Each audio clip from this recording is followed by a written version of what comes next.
If you trust the screen more than the mountain, sooner or later the mountain will win. The words drifted across the operations room so quietly that no one looked up at first. Every pair of eyes was locked on glowing monitors as alarms pulsed through Black Ridge Search Command. 3 surveillance drones worth millions of dollars had disappeared into a wall of dense mountain fog within 7 minutes. Their GPS signals blinked erratically before dissolving into meaningless clusters of numbers that no longer matched the terrain below. Live video feeds, once razor-sharp, had turned into shifting curtains of white with only the occasional silhouette of a pine tree flashing across the display before vanishing again. Captain Ryan Cole slammed both hands against the edge of the command console hard enough to rattle a row of coffee cups. "Where did they go?" he demanded, his voice cutting through the room. No one answered. The software engineers stared at overlapping digital maps that contradicted one another with every refresh. One satellite overlay placed the drones nearly 2 miles east of their projected route. Another insisted they had drifted south into a ravine that didn't even appear on the thermal model. Every sophisticated system in the room seemed convinced it was correct, and every system disagreed. Lieutenant Emily Carter leaned closer to her headset, hoping another transmission might break through the static. Instead, she caught only fragments. "Can't see, fog, hearing water." Then silence swallowed the frequency again. 48 minutes. That was all the weather office believed they had before freezing rain rolled over Black Ridge and sealed every helicopter approach into the valley. Somewhere beyond that endless blanket of white, Chief Warrant Officer Daniel Hayes and his 5-person rescue team were carrying emergency medical supplies toward an isolated radar station. If they lost the trail before the storm arrived, reaching them would become nearly impossible until daylight. Ryan pointed toward another monitor.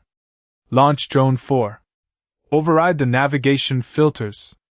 Increase altitude to 1,000 feet. A young pilot hesitated.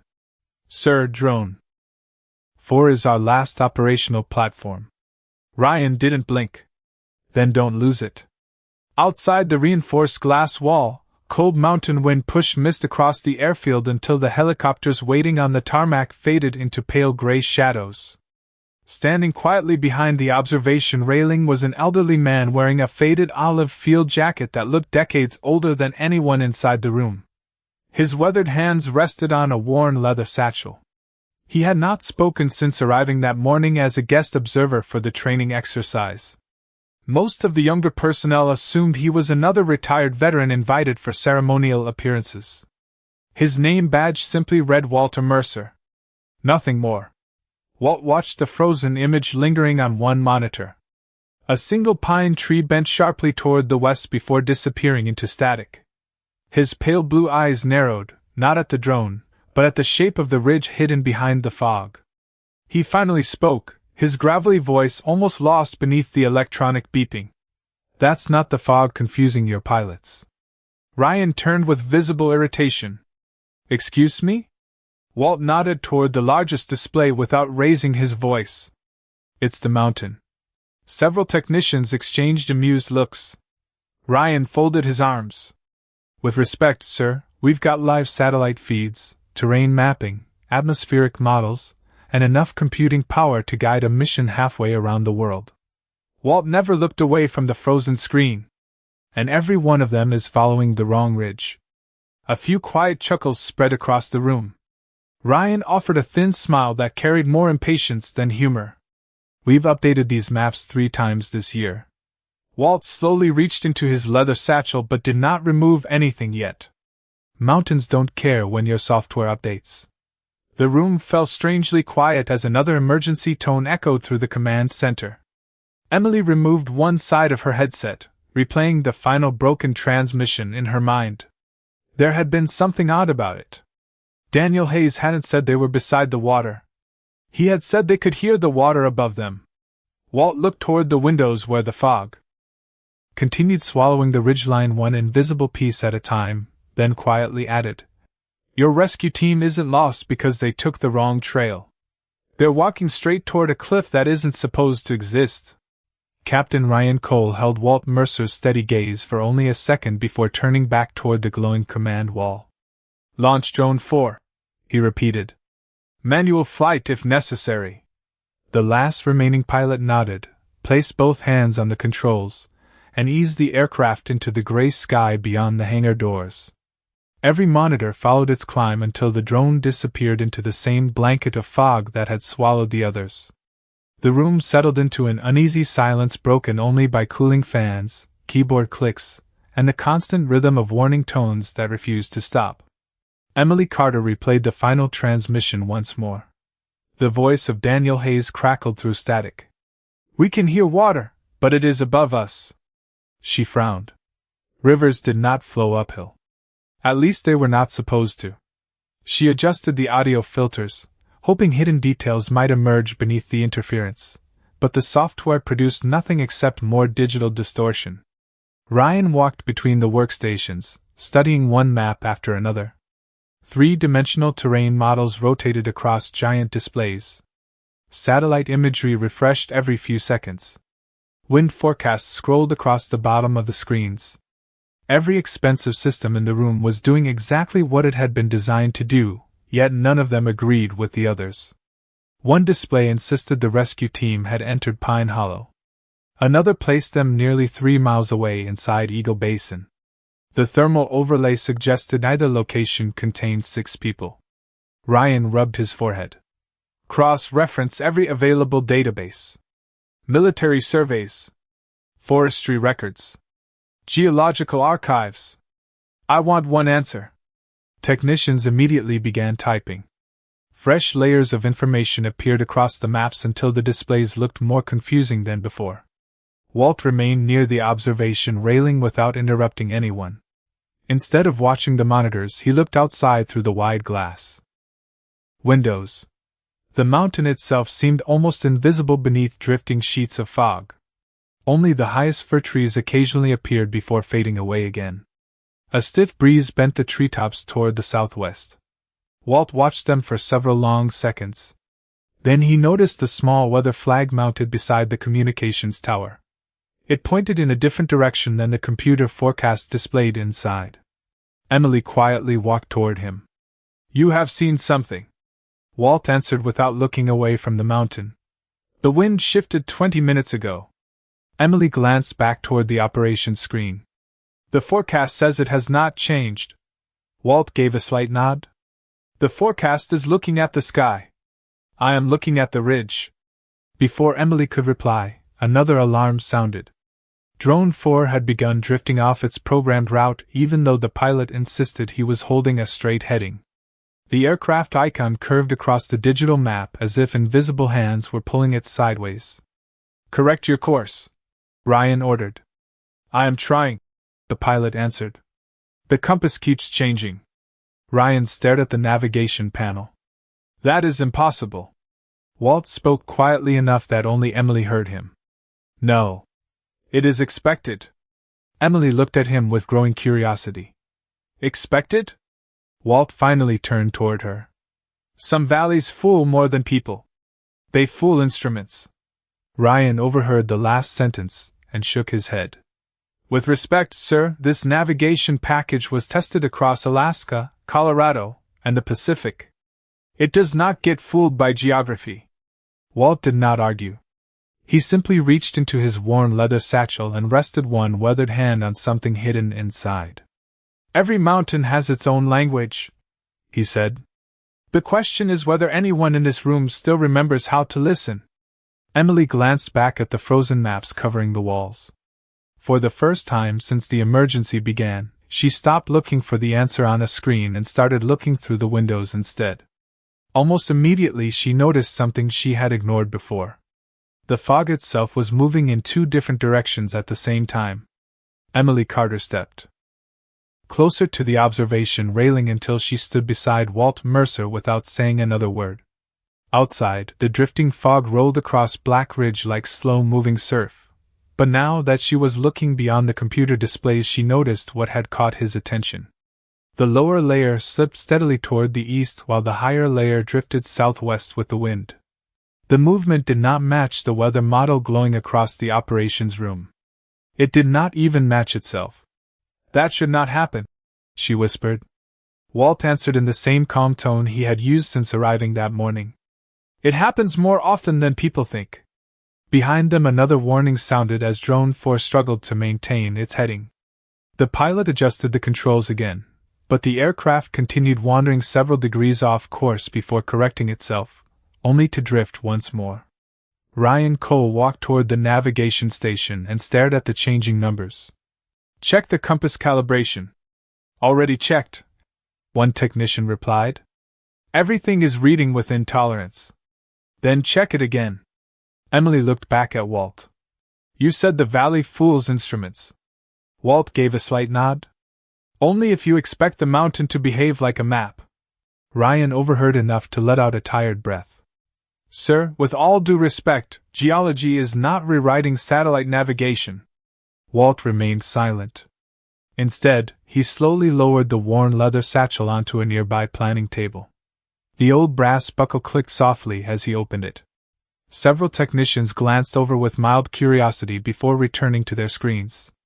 Ryan barely noticed. Walt reached inside and carefully removed a folded paper map whose edges had faded to the color of old parchment. The creases had been reinforced decades earlier with narrow strips of clear tape that had turned amber with age. He laid the map flat with both hands, smoothing each corner patiently as though greeting an old friend.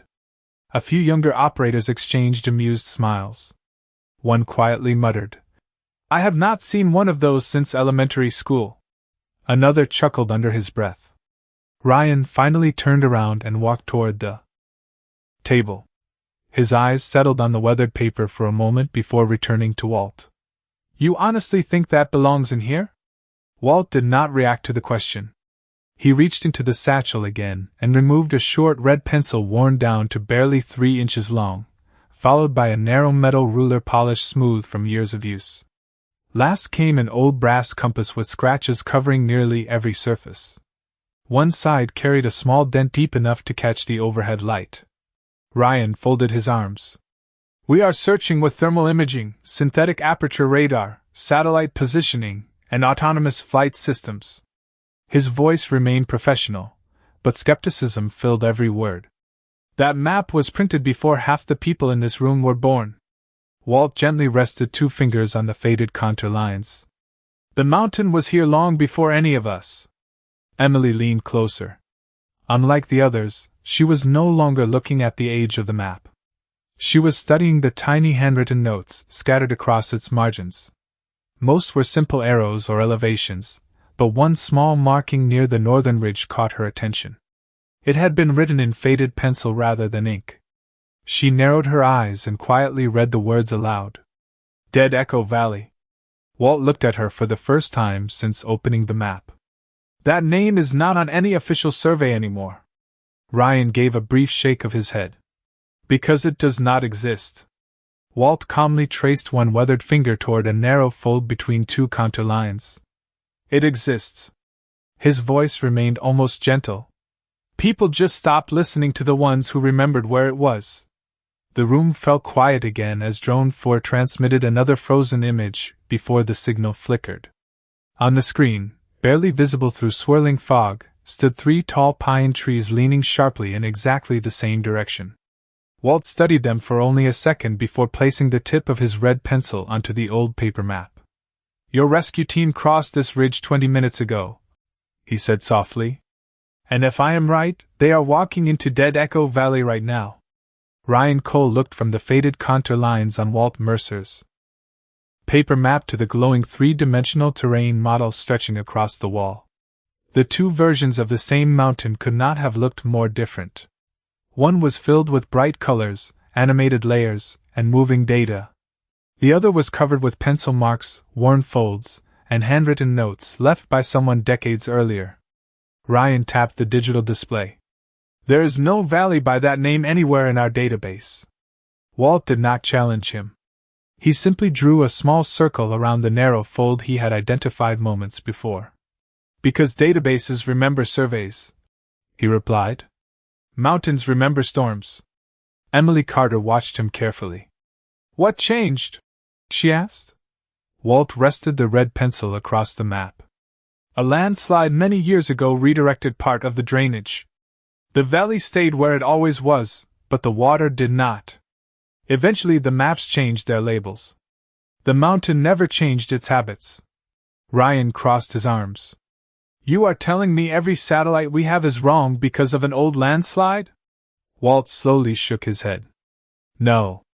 I am saying the satellite sees the surface. It cannot hear the echoes.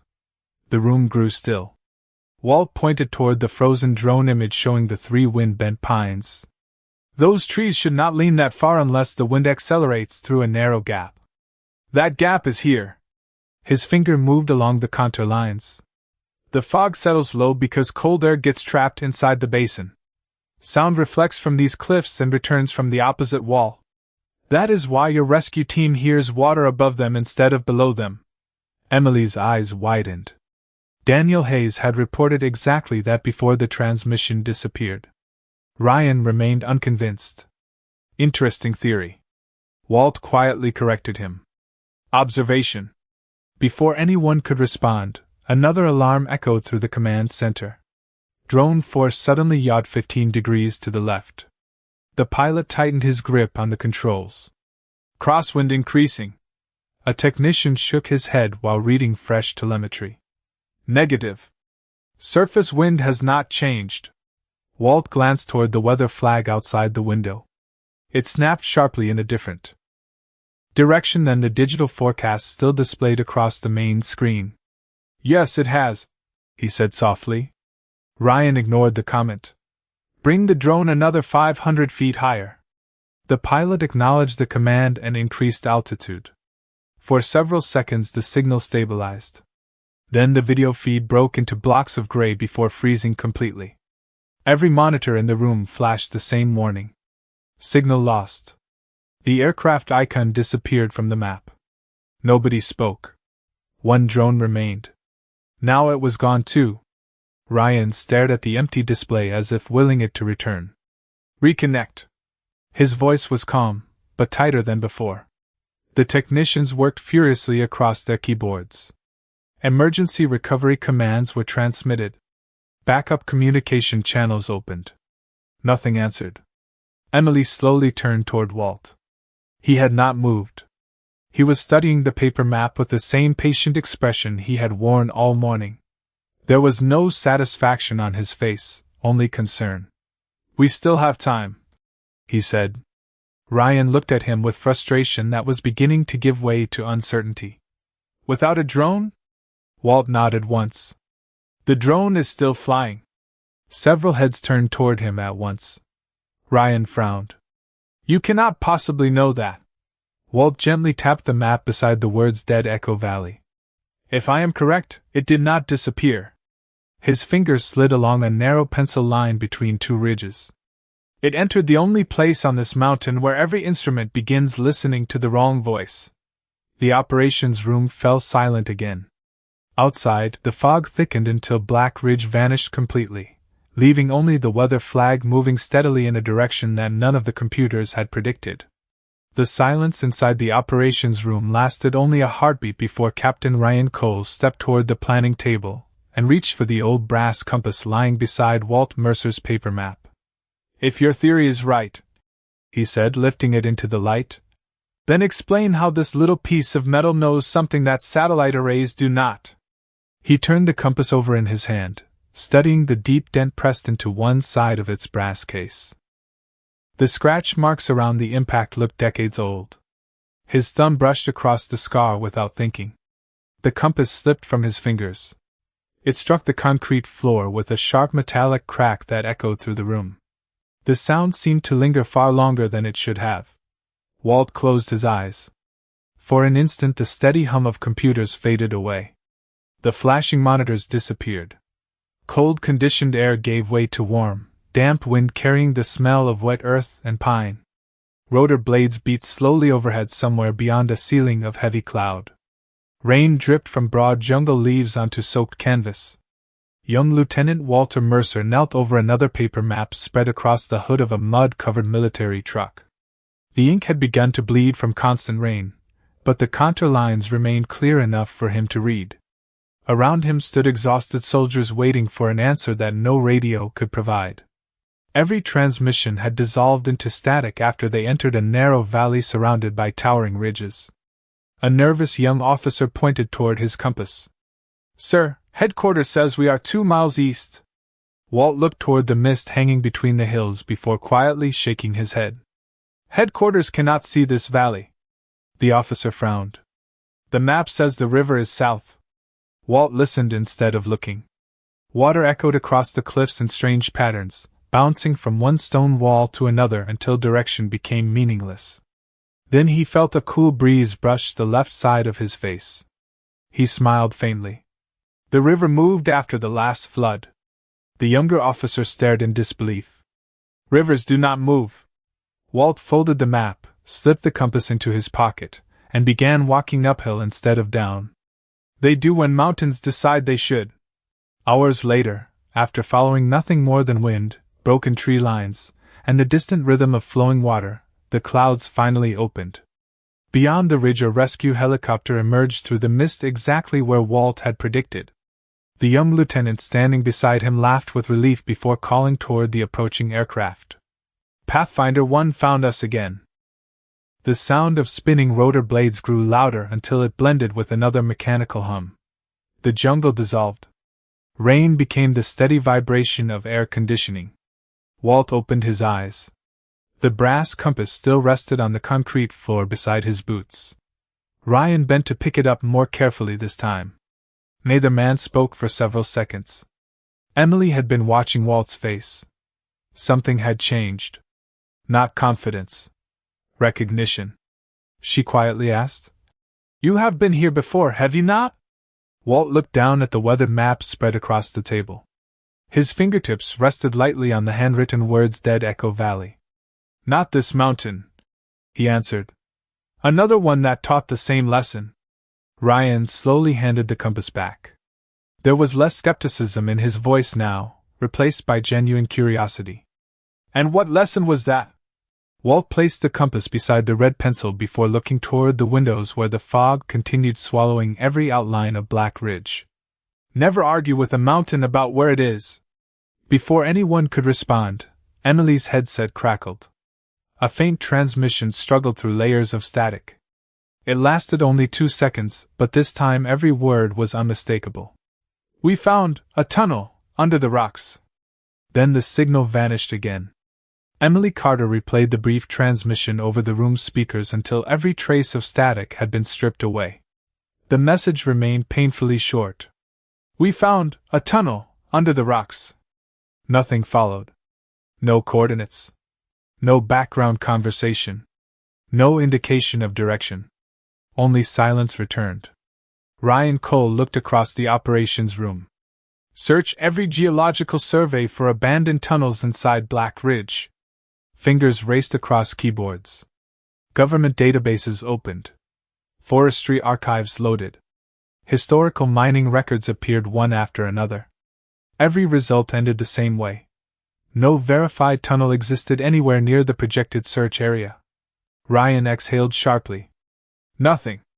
Walt Mercer quietly unfolded another corner of the paper map. Unlike the printed contour lines, several narrow marks had been added by hand in faded red pencil. Time had nearly erased them, but one thin line crossed beneath the place labeled Dead Echo Valley before disappearing into the fold of the paper. Walt rested the tip of his own red pencil beside it without making a mark. "There was never a tunnel on official maps," he said. Emily looked at him. "Then how do you know where to look?" Walt answered with complete certainty. "Because it was never built for roads." Ryan frowned. "What does that mean?" Walt slid the metal ruler across the map, connecting 3 distant ridgelines. "Years ago loggers cut drainage passages through the limestone to keep spring floods from washing out the trails. Most of them collapsed. Some survived. They are too narrow for vehicles but wide enough for people." Ryan immediately turned toward one of the analysts. "Can we verify that?" The analyst searched another archive before slowly shaking his head. "The records stop almost 40 years ago. Most of the maintenance files were never digitized." Walt did not seem surprised. Instead, he lifted his eyes toward the large window overlooking the mountain. The weather flag outside snapped sharply twice before settling. The fog continued drifting in two different directions exactly as before. He studied the movement for several quiet seconds, then lowered his gaze back to the map. Without hesitation he drew the first red line. It curved gently along the western slope before bending southeast through the narrow contours surrounding Dead Echo Valley. Then he stopped. Nobody interrupted him. The room had become strangely quiet. Even Ryan watched without speaking. Walt drew a second line beginning near the last confirmed radio contact. It crossed the first at a shallow angle before ending beside a tiny pencil note almost invisible beneath decades of wear. Finally he drew a third line following the direction of the wind outside rather than the forecast displayed on every computer monitor. The three lines met at a single point no larger than a coin. Walt placed the pencil down. They are here. Emily compared the location against the satellite model. That is impossible. She enlarged the terrain image until individual trees became visible. The software identified nothing except steep rock faces and dense forest. Yet something caught her attention. Near the center of the screen, a faint straight shadow interrupted the natural curve of the hillside. She enhanced the contrast.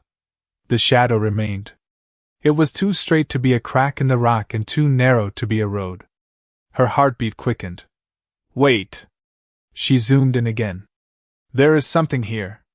Ryan stepped beside her. The image sharpened just enough to reveal a line of old timber partially buried beneath moss and fallen branches. It looked less like a trail than the forgotten roof of a narrow entrance disappearing into the hillside. Ryan stared at the screen before slowly looking back at Walt. That structure is not in any database. Walt simply nodded. No. But the mountain remembered where people left it. Ryan remained silent for several long moments before turning toward the flight station. His voice carried none of the certainty it had only minutes earlier. Prepare emergency navigation. We are going to fly the route exactly the way Mr. Mercer drew it. The flight station came alive once again, but this time every movement carried a different weight. No one argued when Captain Ryan Cole walked to the navigation console and placed Walt Mercer's paper map beside the digital display. The contrast between them was impossible to ignore. One was covered in glowing grids that updated every second. The other held only faded contour lines and 3 fresh red pencil marks. Ryan looked at the pilot. Forget the automatic route. We are flying manually. The young pilot hesitated only briefly before disconnecting the navigation assist. Warning messages immediately appeared across the screen, advising against manual operation inside low-visibility terrain. Ryan dismissed every one of them. We follow Mr. Mercer's heading. Walt stepped closer to the display without touching a single control. His eyes remained fixed on the frozen landscape beyond the windows rather than the monitors themselves. 5 degrees left, he said quietly. The pilot adjusted the drone. The aircraft icon responded. Hold that heading. For nearly 30 seconds nothing changed except the steady vibration of the rotor displayed in the telemetry feed. Then the compass indicator suddenly spun several degrees before correcting itself. The pilot instinctively reached to compensate. Do not chase it, Walt said before the adjustment was complete. The pilot froze. Ryan looked at Walt. The compass is drifting. Walt nodded once. The mountain wants you to believe that. Ryan studied the instruments. Every instinct developed through years of modern flight training told him to trust the digital heading. Yet every instinct had already failed him once that morning. He slowly lowered his hand. Hold the course. The drone continued forward. Static rolled across the camera feed until almost nothing remained except shifting gray shapes. Emily Carter leaned toward the audio panel instead of the video monitor. Rotor pitch is changing, she observed. Walt smiled faintly. Because the canyon walls are getting closer. Ryan looked confused.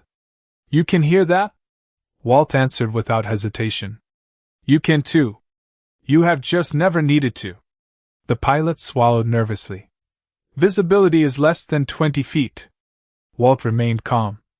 Ignore what you cannot see. Listen instead. The room fell silent except for the steady hum coming through the speakers. Every few seconds the sound deepened, then became brighter again. Walt counted softly beneath his breath until he lifted one finger. "Drop 20 feet." The pilot complied. Almost immediately the signal stabilized. Emily looked from the telemetry to Walt with growing amazement. "How did you know?" Walt pointed toward the speaker rather than the monitor. The echo became shorter. "We crossed above the rock wall." Ryan stared at the gray screen where nothing visible had changed. For the first time all morning he stopped searching for answers inside the software. He listened. Another few seconds passed. Walt spoke again. 10 degrees right. The pilot followed the instruction. A faint outline emerged through the fog. At first it looked like nothing more than another stand of trees. Then the drone moved closer. 3 tall pines appeared, each bent sharply toward the same direction Walt had marked on the paper map. Emily quickly overlaid the frozen image from earlier beside the live feed. Every branch matched. "It is the same ridge," she whispered. Walt nodded. "Now follow the water." The pilot frowned. "There is no river on the screen." Walt never looked away from the audio display where a barely noticeable rushing sound drifted beneath the rotor noise. "There does not need to be." Ryan trusted him without another question. The drone banked gently toward the invisible sound. Seconds later the fog thinned just enough to reveal fresh tire tracks cutting across wet ground before disappearing beneath a narrow limestone overhang. The tracks stopped abruptly at the mouth of what looked like a forgotten passage beneath the mountain. The entire operations room held its breath. Ryan slowly turned toward Walt, his expression no longer filled with doubt but with genuine respect. Before either man could speak, Emily's headset crackled again. This time Daniel Hayes's voice came through clearer than before. "We can see a light outside the tunnel. Whoever found us, keep coming." Daniel Hayes's voice echoed through the operations room with enough clarity to erase every remaining doubt. "We can see a light outside the tunnel. Whoever found us, keep coming." No one moved for a moment. The only sound came from the steady hum of the drones circling above the hidden entrance. Captain Ryan Coles slowly lowered the headset in his hand. The tension that had gripped the room for nearly an hour gave way to stunned silence. Every sophisticated system lining the walls had insisted the rescue team was somewhere else. Every satellite image had pointed toward the wrong valley. Yet an old paper map covered with faded pencil notes had led them to the only place that mattered. Ryan looked at Walt Mercer, searching for words that refused to come. Before he could speak, the operations room door opened. Major General Thomas Reed entered without ceremony, still wearing his flight jacket from the nearby command helicopter. His eyes swept across the room, taking in the frozen drone image, the weathered paper map, and the 3 fresh red lines crossing its surface. Emily Carter stepped forward. "Sir, we located Chief Warrant Officer Hayes's team." Mr. Mercer identified the route. Reed did not answer immediately. Instead, he walked directly toward the planning table. His attention settled on the old brass compass resting beside the map. He picked it up carefully, turning the dented case beneath the overhead lights. A faint smile crossed his face, one that seemed to belong to another lifetime. Then he looked at Walt. For several long seconds neither man spoke. Ryan noticed something change in the general's posture. Without hesitation, Thomas Reed stood perfectly straight. His shoulders squared. His expression became one of unmistakable respect. In a calm voice that carried through the entire operations room, he said, "Pathfinder 1. Every conversation stopped. Every keyboard fell silent. Ryan looked from the general to Walt, confused by the unfamiliar name. Reed continued, never taking his eyes off the older man. "I wondered if I would ever see that compass again." Walt offered only the smallest smile. "It still points north most days." A few quiet laughs broke the tension, but Reed's expression remained serious. He turned toward the officers gathered around the room. "More than 40 years ago, before any of these navigation systems existed, I was a young lieutenant trapped inside a mountain valley after every radio we carried failed us. The maps were wrong. The weather was worse than today. The only reason my team walked out was because one man refused to trust the instruments when the mountain was telling a different story. Ryan stood motionless. Emily glanced toward Walt, who seemed almost uncomfortable hearing the memory spoken aloud. Reed gently placed the compass back beside the paper map. His call sign was Pathfinder 1. The room became even quieter than before. Ryan finally understood why Walt had never argued, never defended himself, and never tried to prove anyone wrong. He had simply waited for the mountain to speak for him. Reed looked toward the drone feed showing the tunnel entrance. Continue following Mr. Mercer's route. Ryan answered immediately. Yes, sir. There was no hesitation left in his voice. No pride to protect. Only trust. Walt stepped closer to the map one final time and studied the narrow red line disappearing beneath the limestone ridge. The entrance is only the beginning, he said softly. The passage bends twice before it opens again. Ryan nodded without question and relayed every instruction exactly as Walt spoke it. Outside, the first rescue helicopter lifted into the gray sky, not following a digital course uploaded from a satellite but tracing a simple red pencil line first drawn by an old veteran whose greatest map had never been made of paper at all. The rescue helicopter followed the red pencil line exactly as Walt Mercer had drawn it, banking gently through the narrow opening in the fog while the drone hovered above the hidden entrance like a silent guide. Inside the operations room, every eye remained fixed on the live feed. For the first time that morning, the camera showed more than drifting white clouds. The limestone passage curved beneath the ridge exactly as Walt had predicted before opening into a sheltered clearing untouched by the strongest winds. There, standing beside their parked vehicles, Chief Warrant Officer Daniel Hayes and the rest of his team waved toward the approaching aircraft. Relief spread quietly across the room. There were no cheers, no dramatic celebrations, only long breaths released all at once by people who finally understood the crisis was ending. Ryan Cole lowered his hands from the console and watched the helicopter settle safely into the clearing. Minutes later, the radio carried Daniel's calm voice once again. Search Command, this is Hayes. We have visual contact with the helicopter. Everyone is accounted for. We are heading home. A gentle round of applause rose through the room before fading almost as quickly as it had begun. Walt simply folded the old paper map with the same care he had shown when opening it. He aligned every crease, slipped the short red pencil into its familiar place, and reached for the worn leather satchel. Ryan stepped forward before Walt could close the brass buckle. Please wait. Walt looked up. Ryan picked up the folded map with both hands instead of one, treating it with the same respect someone might give an important historical document. I owe you an apology, he said quietly. I believed experience had become obsolete because our technology kept improving. Today you reminded me that tools only work as well as the people who understand the world beyond the screen. Walt accepted the map with a small nod. Technology is not the problem. Ryan listened carefully. Forgetting how to observe is. Nearby, Emily Carter gently removed the paper copy of the digital search grid from the planning board.